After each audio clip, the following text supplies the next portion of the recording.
तुझ्या मागे गणपती बाप्पा जो दिसतो आहे तर हे एका लाकडातनं गणपती आहे तो 2003 साली आपल्या घरी आला. म्हणजे आता जवळजवळ त्याला कितीतरी वर्ष होऊन गेली आणि तो आला कसा तर एक लाकूड काम करणारा माणूस.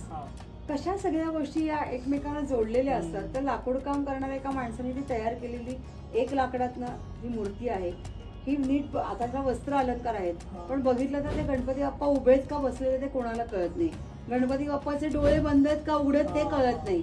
इतकी आघात लिहिलाय तर काही जणांनी म्हणले की नाही हे काहीच कळत नाही तर तुम्ही ती गणपती बाप्पाची हे ठेवून द्या कुठेतरी नेऊन. मला स्पष्टपणे महाराजांनी सांगितले की मी इथे मला भेटायला येईल.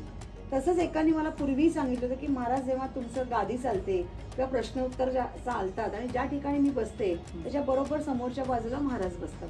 मी बघते वरती सगळ्यांना सांगते वरती महाराजांकडे बघा. महाराज तिथे आहेत त्यांच्याकडे बघा.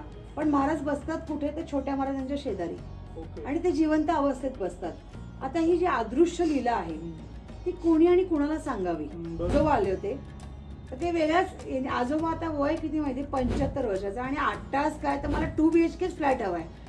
तर इतकं ऐकून मला ठीक आहे त्यांचे भावना वेगळ्या असतील. मग नंतर जसं ते बोलत गेलं तसं लागतं अरे माझ्याकडे ऑलरेडी 4 फ्लॅट आहेत तरी अजून त्यांना 2 BHK अजून एक फ्लॅट हवाय. तर मी म्हटलं तुम्हाला महाराज सांगतात की 3 BHK होणार आहे फ्लॅट काही अडचण नाही सगळं छान होणार आहे छान.